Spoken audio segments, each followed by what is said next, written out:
That's it, Tim. We're live. Live action. Are we in? We're live, Tim. Okay, man. Happy Sunday. Happy Sunday.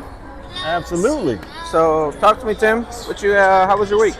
Oh man, the week's been awesome. Like, we added more people to the Wicked Wednesday meet.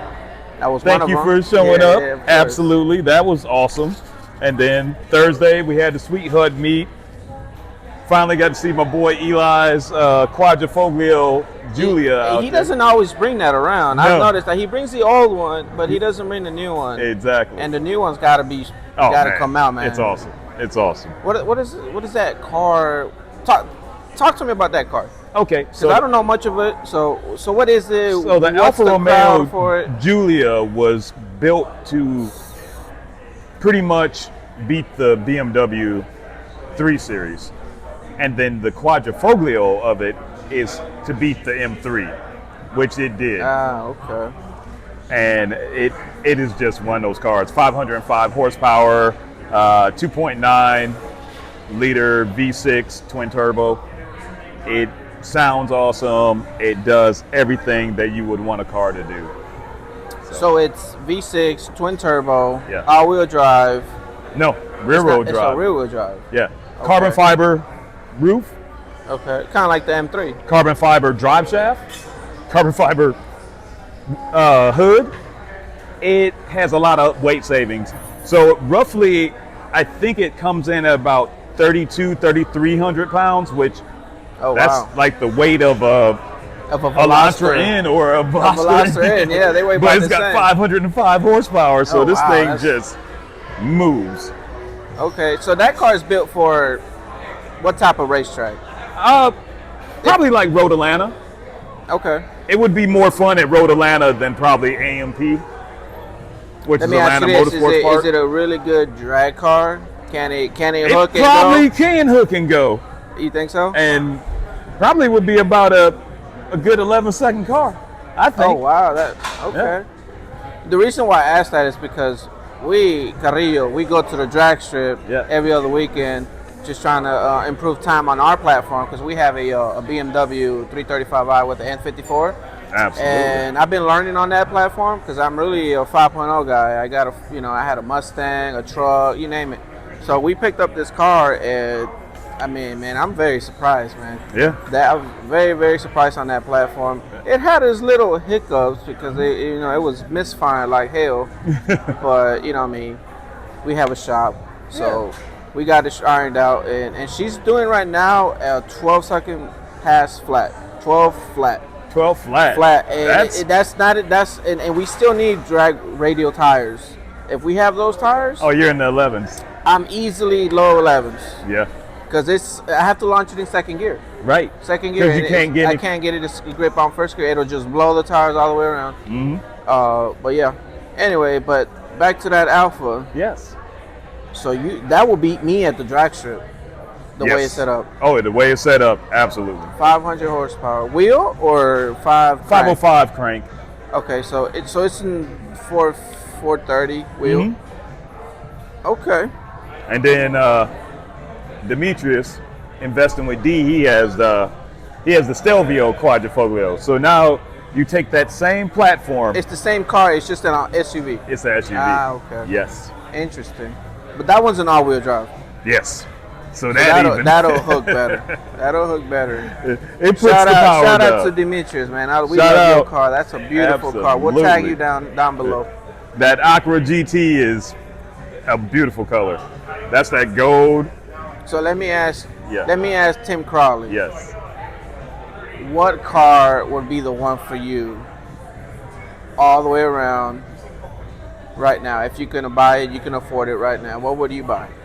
And they got to do everything what you do. Gotta do Remember, everything. you're going back and forth. Yeah. You're all over Atlanta. You're CrawleyATL. You're all over Atlanta. Yeah. So it got to be able to put all your gear in there, all your cameras, your camping gear, your whatever. Yeah.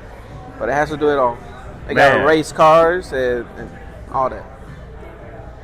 Tell you what, Alpha would have made that Stelvio Quadrifoglio a manual. Because I need 3 pedals. You need a manual. Okay. So right now, my Veloster N does everything. But the next ride, I don't know, man. It's tough. That Ioniq 5N, that is a supercar beater, but it's electric. But remember, I always said, if I'm going to get an electric, it's got to make sounds, and it does. Okay, So interesting. If you were to ask me that question. Yes, what would be yours? I already own it, essentially. Okay? I would go with a 5.0 four-wheel drive F-150. Nice. Because I already have that car. Yep. So you know those trucks get down in the drag strip. And then you could add a Whipple. You can add a Whipple and then just get in the tens. You know what I mean? You can get fast. You can gap pretty much anybody. Yes. If it's set up right. You can tow the family with it because I have kids. Yep. So I gotta put the kids in the back. I got the tools because I have a shop, so I need tools. I need to be able to haul some stuff around. Right. I would just say a good old supercharged F-150. Nice. And right now I have an F-150. It's not supercharged, not yet, but it's coming. All it's right. coming. That would be the ideal goal. Yeah, that would be it. I wouldn't go back to a Mustang. Everybody keeps asking me, do you miss the Mustang? I mean, the Mustang was nice. It's just it doesn't fit my needs anymore. Right. It's not what I need right now. You know what I mean? Especially when you have a business and you're constantly going back and forth about. You're buying parts. You're buying parts, tires. You bring it. Big cars. I got a car hauler, so I need a tow. Right. So yeah. Anyway. So maybe for me would be like a early 2000 Ford Lightning with a manual. That would do everything. Come in manual, but that would be cool though. A manual. So talk to me. Yeah. About how you got into the cars. So. Can you see that thing is still recording? So my father, he was a car guy, but my mom was really a car person. She had a 64 and a half Mustang and used to street race. Your mom? That's how she met my dad, street racing. Wow. So it's kind of in the blood already. And then, I started off with the Hot Wheels, which I can't wait to go see the new Hot Wheels show June 1st because it comes around annually, which is awesome. And then I did the Hot Wheels. Then I built my first Snap-Tight model kit. And then I moved on from that to RC cars. Then I started drawing cars. Started reading DuPont Registry, found out that the things that I'm around, because I'm from Southwest Michigan, so I was around just muscle cars and big trucks. Now I'm starting to learn about Jimbala, twin turbo Hefner performance Lamborghinis. You can buy islands, you can buy helicopters. These are things that they don't tell you in school, that you can buy all these things. But DuPont Registry was like the one that opened up my eyes that there's a lot of cars that are attainable, and I guess your average person doesn't think they're attainable, but they're attainable. Yeah. I got into cars. You see, I grew up poor, right, in a poor neighborhood, and we would always be riding around in our bicycles, and I couldn't afford a bicycle at the time. Okay. Right, my mom lived below her means.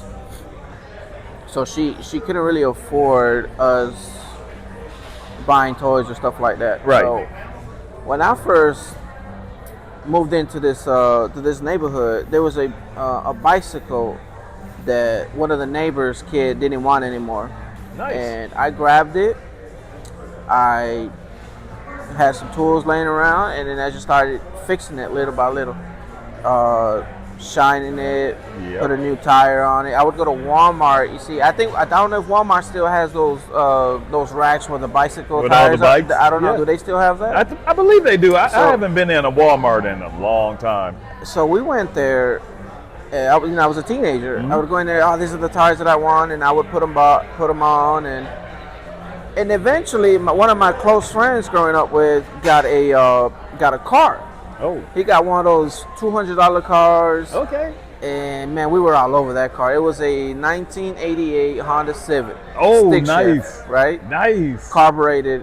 What's it? Yeah. No, it was 80 1982 Honda Civic, stick shift. And we were like kids. We got in it, we were stalling it, we were taking around the block, we were stalling it, and eventually we broke it. Yeah. And we started just fixing it. We just started asking questions because there was YouTube at the time. There wasn't the way like you go to YouTube and look at it. No, back then it was grab that big book. You would have to exactly the Haynes book. You would have to get and start going through like, okay, we need to fix this. Oh yeah, that piece needs to be replaced too. So you would go to the local AutoZone and kind of ask those guys, hey man, what you think about this? What you think about that? Yeah. Nowadays it's not like that. Nah, you can't go to AutoZone. You can't go to AutoZone and ask advice like that. Some guys in there working, they know what they're doing, but not all of them. Right. So he got a car, and I kept asking my mom for one too. She couldn't afford it, so I started cutting yards. Landscaping, doing some people taking trash out, and eventually I was able to save up $500. Okay. And my first car was a 1990 Lincoln Mark 7. Nice. 5.0. It's a 5.0 V8. It's a Mustang. It's a Mustang with a Lincoln body. With a Lincoln body with airbags, and I'm telling you, bro, that's how I got into cars. Because as soon as I pressed, it was automatic though. I pressed on the pedal and that thing roared and did a heel. I was like, oh, this is the best thing ever. Cars are the best thing ever. It's funny you say that because, so the first manual I really drove was my friend's 86 Fox body Mustang GT. Okay, Fox body. He just said, all right, you're going to drive, you push in the clutch, I'll shift. And after like 2 lights, I was like, no, I got all this. So name me all the cars you've owned. I've owned, let's see, my first car was a 93 Taurus SHO. Oh, those are nice. What's in that hood, under that hood? Oh, that is a 24 valve V6. Yamaha built V6. Made by Yamaha. You got to say that because a lot of people don't know that Yamaha motor. That Yamaha motor was in a Ford car. That's very interesting. Did you ever did any research on that? Why they put that motor in that car out of all the cars or any super car? High output? But why did Ford do that? Why did Ford hey, let's go to Yamaha, which they don't make cars. Let's grab that engine, put it in our car. I think Yamaha probably said, you know what? Ford has it was a very unique car. The Taurus was a very unique car. It was one of the number 1 selling cars in America when it first came out. Yeah, that's right. You're right. So those years that after it came out, that's when they had the SHO. Like let's see, I think 89 was the first year of the SHO. Okay. So I had a 93, which was the automatic that I had a 3.2 block instead of just the 3.0. Okay. Now I had a 92 after that one because one of my friends, the 93, got taken out in a car accident. I let him drive it, destroyed that one. But the 92, kept that all the way up to when I couldn't. And then I sent it up north. It's still in the family, probably in one of the yards somewhere. Oh, so that car, your car is still somewhere in there? Yeah, I think one of my friends bought it from my mom. Oh. And I don't know where it's at now. So talk to me about your other cars. Okay, so after that, I got my mom's 96 Sable. After that, I was driving that for a moment. Then I won 350Z from Need for Speed Underground 2. So you won a car? Yes. So it was a Duluck wide body 350Z, about 2004. Had Breed racing seats. Had Volk wheels on, no, Nismo wheels on it. Had Nismo brakes. The Duluck wide body kit, awesome body kit. Had TVs on the little sides, and then it also had an amp in the back, and it had a PlayStation 2 in it, and it had the flip up it was screen. One of those. Like you could play. I could play Need for Speed Underground in my car. So what year was this? That was 2004, 2005, around there. 2004, 2005. You entered to win a car. Need for Speed Underground 2. It was their launch party and on Spike TV. Okay. I watched it, answered the questions, and then like a couple months later, it was like email came through. You won. And then you had to go where? Oh no, it was delivered. It was delivered to your house. It would have been delivered to my house. I had it delivered to the dealership I was working at because I told those guys when I won, and then it didn't come till the following spring. So they up here talking all this mess. Man, you didn't win no car. You didn't win any car. Guess what? I made them drop it off at the dealership. Oh, you made that. Okay. So you were petty. all of them, you were just being petty. All of them came out. They're like, man, look at this. You got a car getting dropped off? Was it a flatbed tow truck? No, it was in one of those enclosed trailers. Oh, like you bought a supercar. Yeah, had a 63 Vet in there, had a Lamborghini Diablo in the transporter, and then my Need for Speed Underground, full Need for Speed Underground graphics around it. Say Need for Speed Underground 2 had neon green lights underneath. It was the cover car for the game. They built a real life version of it, and that's the car I won. So I kept that till I was driving to work one day. It was raining. Car was like that far off the ground. So I saw water come up. I worked at Mitsubishi dealership, traded it for a Sunsound leather. 2005. You traded the car you won? Yeah, traded in for an Evo. Did they give you I got a check back. They gave you good money for it? Yeah, they gave me good money for it. I got a check back. I kept my Evo for as long as I could. Like, once it got in an accident, it wasn't the same Evo. Traded that for an Acura MDX because at that point I was trying to be a family man, and that just killed my soul. Like, driving the Acura MDX is not for me. You're a car guy. Yeah, exactly. You just had an Evo. You just had a Need for Speed car, and you're driving a family car. Well, and after that, I had. You're really into the Velosters. Oh, you know man. I mean? You're really into it, and I respect that. Well, it's a fantastic platform. What made you get into that platform out of all these other cool cars that you could have had? What made you get into that? Okay, so I was working for Hyundai, and I was coming off the divorce, so I really didn't have the best credit. So I went and grabbed a 2013 Veloster Turbo manual transmission, and it did everything I wanted it to do. Then we were at a ride and drive where Hyundai reps come in, let us drive cars, and they announced that Albert Bierman was coming over from BMW and they were starting their own performance brand. Okay. Now, when they said it, and they said Albert Bierman, it gave it more validity than, let's say, the IPL at Infinity, because that was just a nameplate. They really didn't back it. Like, they just threw some wheels, gave you suspension. There was really no real change to the car. So Hyundai's in performance started over in Europe and in Korea. Well, Germany. So the Nürburgring built the R&D over there, $13 million facility on the track, and it just, from that point, they started winning WRCs, which World Rally Championship. Then from that point, got into TCR racing with the i30 in, showed that they had a proven platform. It won all types of TCR events, and then it won the IMSA TCR, and then the next year they brought out the Veloster for the North American market and the Korean market. Yeah, because they never brought the i30 in to the American market. Correct. Even though they had the Elantra GT, which is technically the same car. Yes. But why didn't they just do an Elantra GT in? The reason for it is they had a Veloster, which was already a hatchback, and it sold more than the Elantra GT. So it's numbers. And the Veloster is an only North American car.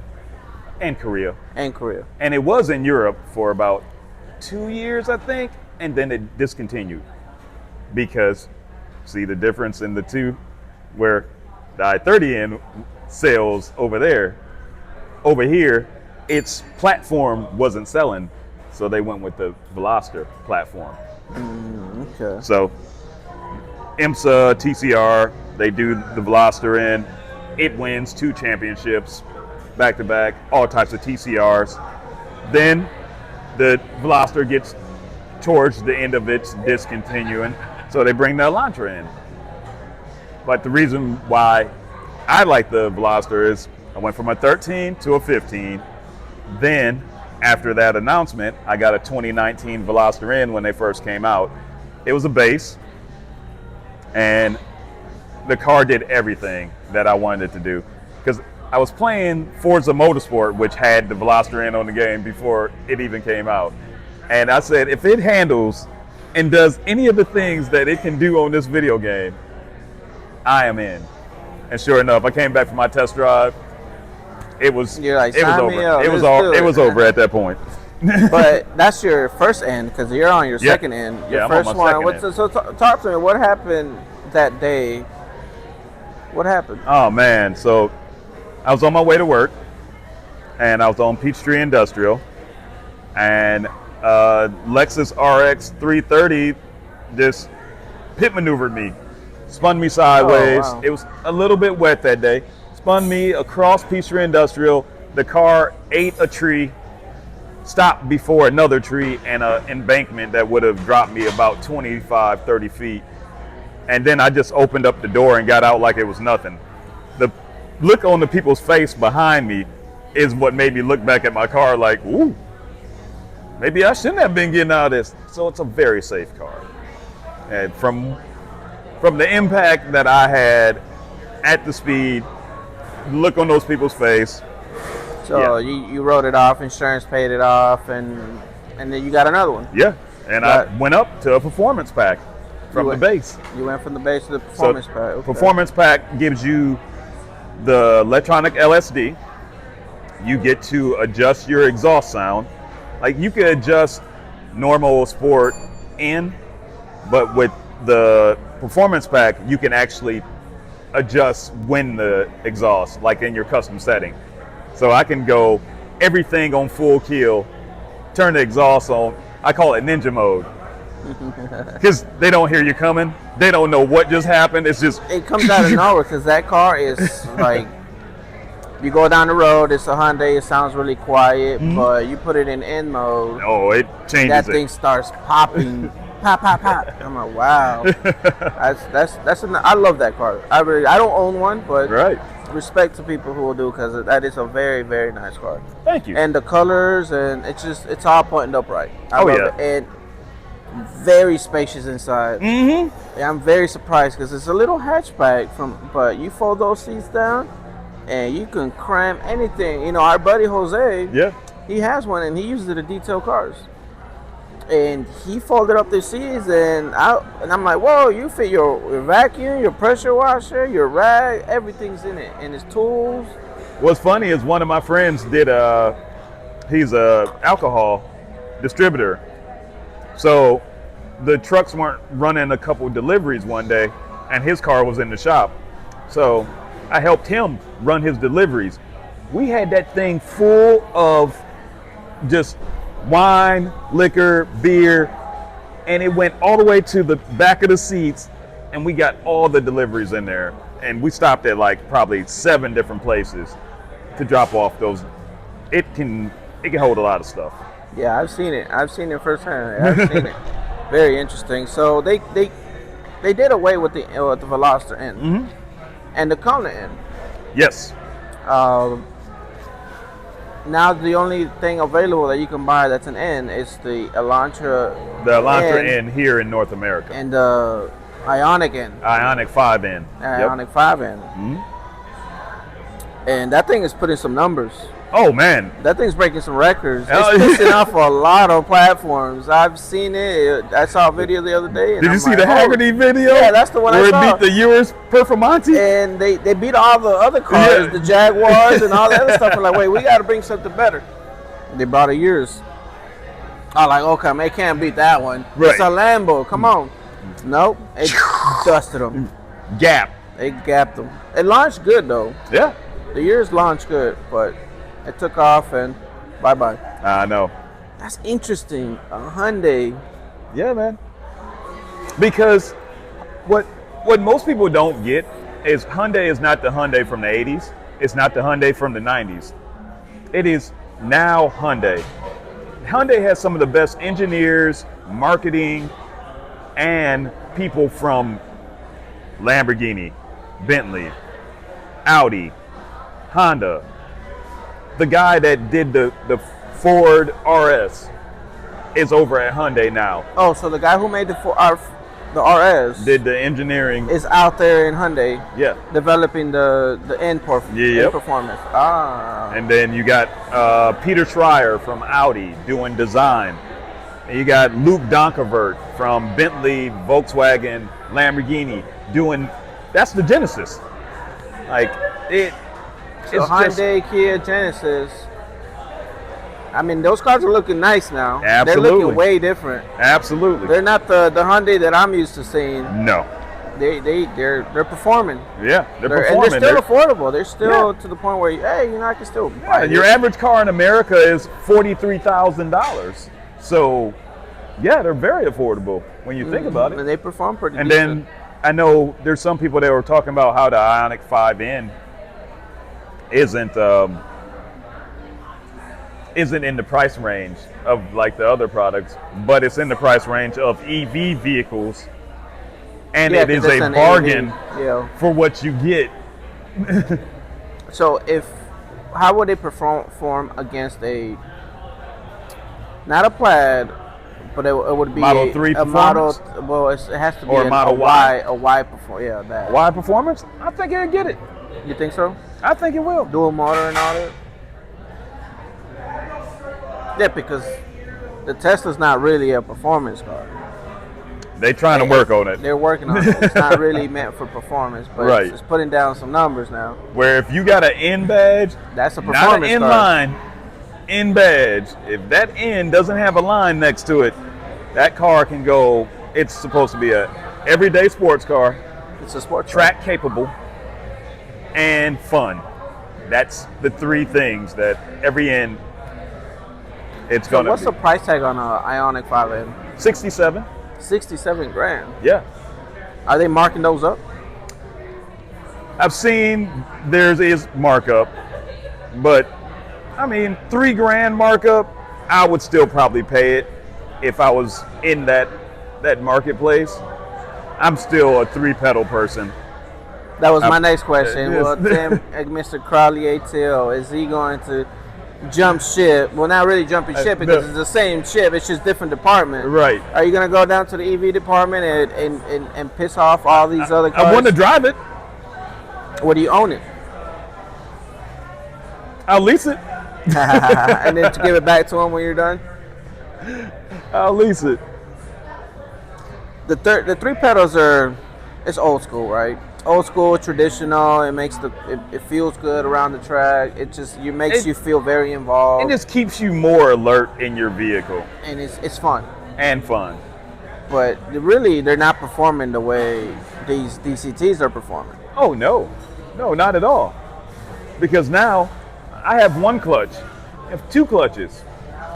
They're So shifting you have a 2 lot clutches. faster. So you can put, let's say it's a 6-speed, right?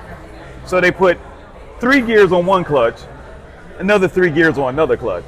So as you're pulling to pull in for one, it's already got the other gear ready to go. That's why you see DCTs go. They But- they book it. But that 10-speed from Ford, that's not a DCT. That's not a DCT. regular That's 10-speed yeah. transmission Well, that thing moves. That thing moves. Both of my trucks have that transmission, and the shop Mustang that we had, the white one, it was a 10-speed, and I'm telling you, it just stays there at high RPM, and it just da da da da. I'm like, Yeah, once the Wow. transmission's trained by your foot, you're moving. that transmission was in collab with Chevy, so Chevy and Ford have that 10-speed transmission. That is correct. I love that transmission. I love it.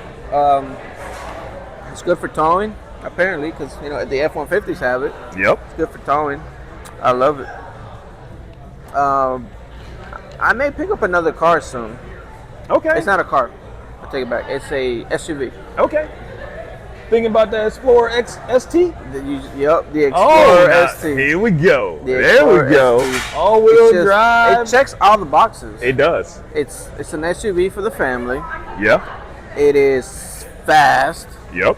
It's tunable. Mm-hmm. You can put performance parts on it and make it look good. It sounds pretty good. Oh yeah. If you put a nice exhaust system in it, and it'll go fast.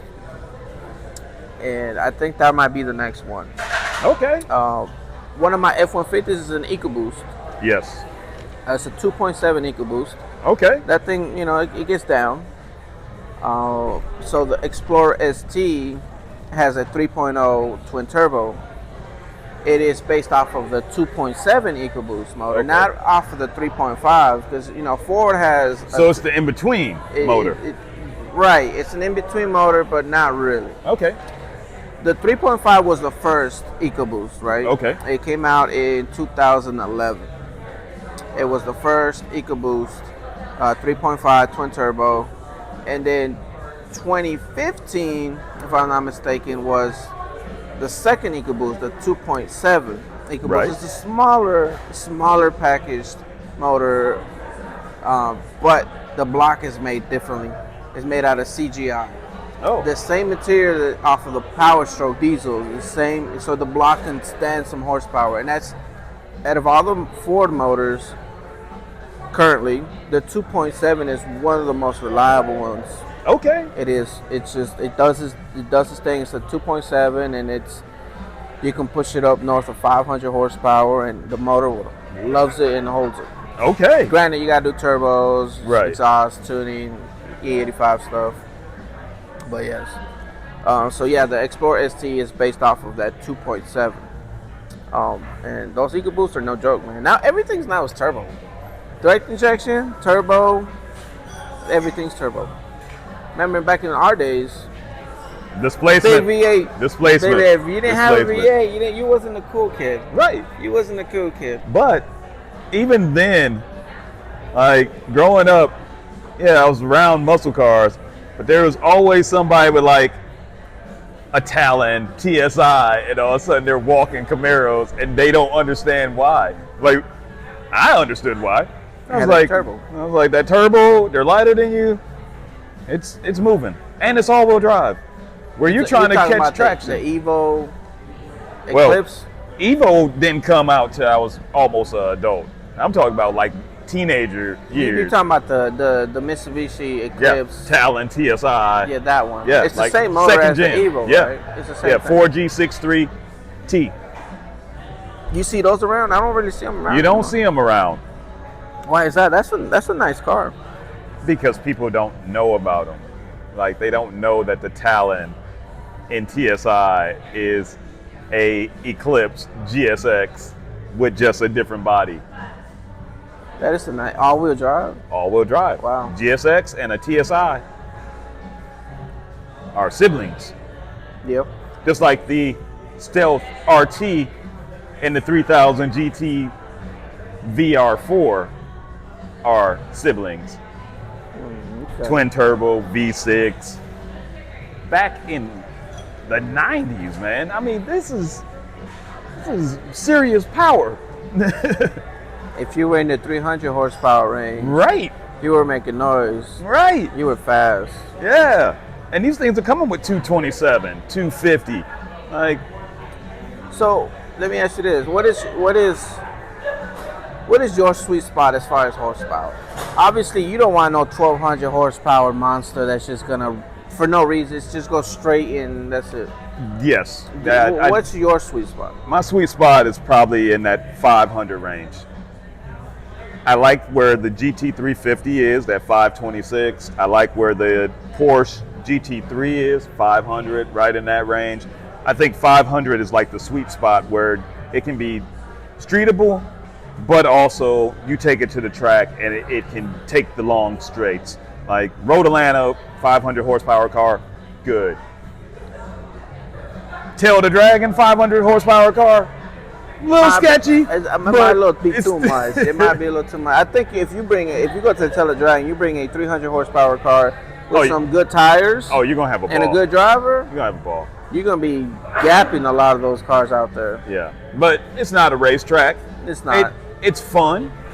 I do like mountain driving, but now with enough people that are just crossing over the line and a lot of inexperience. It's a lot of inexperience because they don't understand that the reason you don't cross the line is because you can't see around the corner.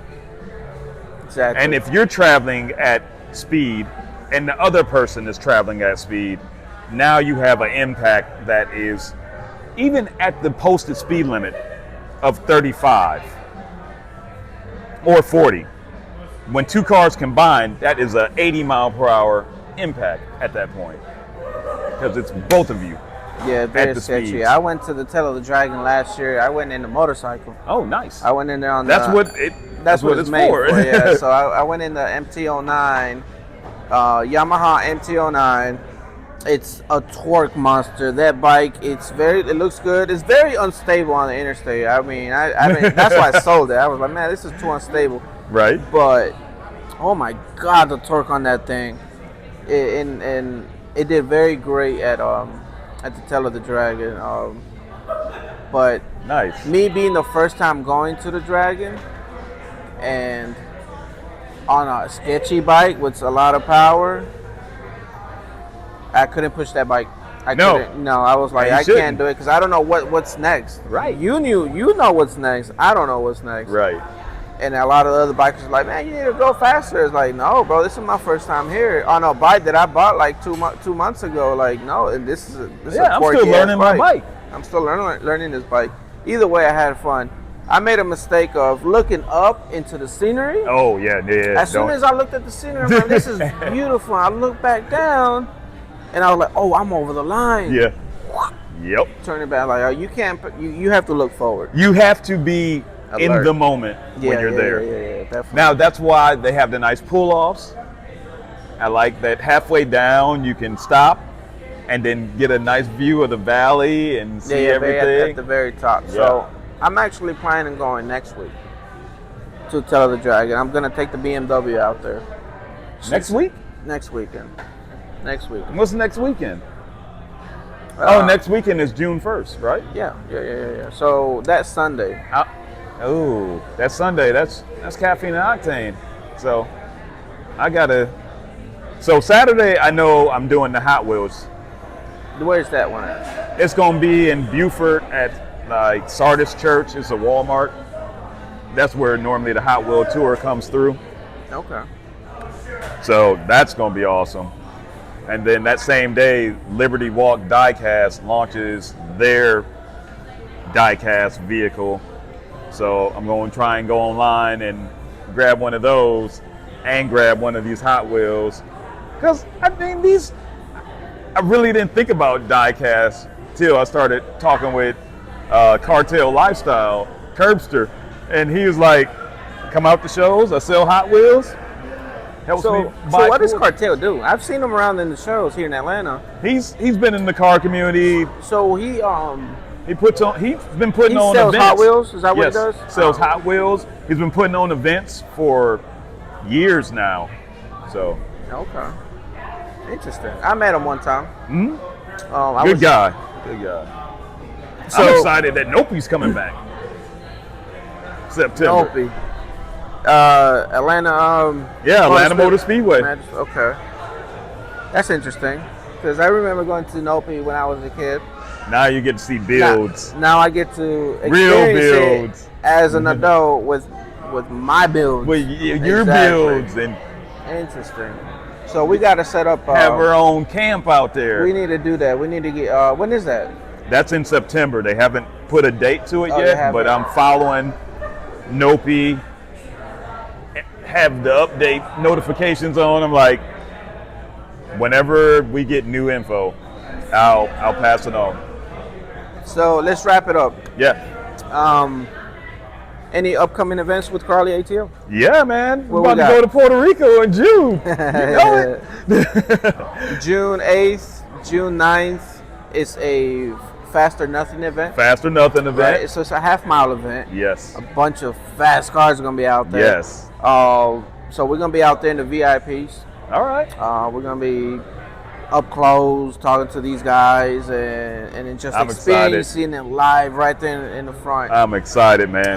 So that's what we got planning. We leave June 7th. Yep. We fly out there.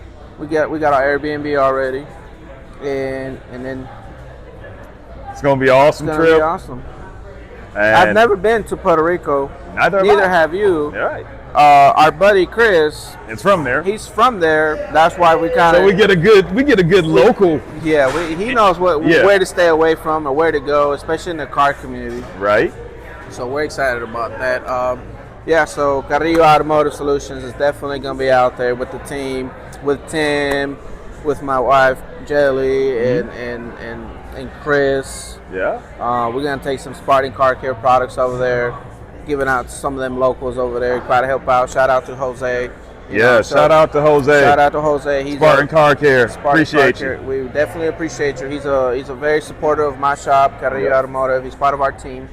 So we're going to go out there and help him get some clients over there. He's going to be getting some messages from Puerto Rico. Hey, buddy, I need some more of this stuff. I need some more of this. He's going to be shipping to Puerto Rico soon. Nice. Then also, I'm a publisher on a magazine that my friend Cornell is doing. So I remember Cornell. I'll be writing an article in that magazine, probably monthly, about the different car events going on. So excited. So after not Beers and Gears, after Puerto Rico, we need to get back, sit down at the shop, and then figure out our next Beers and Gears. You know, a lot of people know us from Beers and Gears. That's a quarterly meet that we do at the shop in collaboration with the Bai Brewery, and we have put 2 nice events these past months. So St. Patrick's Day one, and then Cinco de Mayo. That Cinco de Mayo was fire, man. That was a lot of cool cars were there. We were organized. We had them parked very well, and the beer was good. They loved the beer. They loved the tacos. Shout out to Taco Man. And what was the other one? Palante Express. Palante Shout out Express, to them. absolutely. They had very good food, very lovely people. And so stay tuned. We're going to have another Beers and Gears later this year. Stay tuned for Puerto Rico trip from Carrillo and CrawleyATL, of course. And we have more stuff coming, but I don't want to say it just yet. No. We gotta keep some of it underneath the hat. Yeah, we gotta plan it out right first. Anyway, but this year is gonna be epic. Very, very. I'm excited. Mr. Tim, hey. We appreciate you. Appreciate you. You know, you're always part of the Carrillo family. Hey, man. We appreciate everything you do for the shop. We mean it.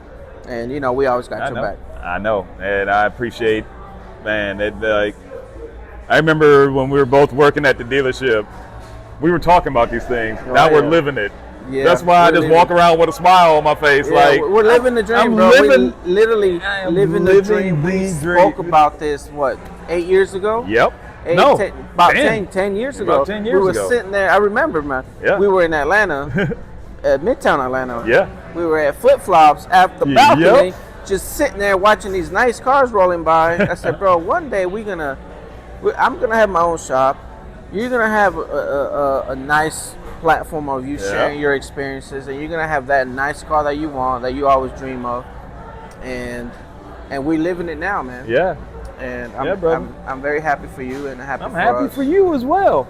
It hasn't been easy, man. No. Entrepreneurship is very difficult. It's not for everybody. It's literally waking up. I get a lot of text messages and phone calls like, "Hey, man, how do you do it? How do you gotta wake up and do it? You gotta wake up and do it. Sometimes it's hard to wake up in the morning. Exactly. It's very hard. But if you know your why, your why will wake you up and keep you going. I just don't want to let nobody down, especially my kids, my family, my Right friends. on, right on. I don't want to let y'all down, so that's why I wake up every day with fire in me to keep going.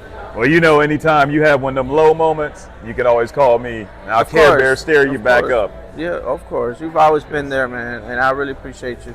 All right, Appreciate Mr. you, Crawley. I appreciate Absolutely. you, and thank you for having us. Man, Thank you for see coming in the up future. and hanging out. Yep, cool. Right Sweet. on. Oh, that's gonna be cool.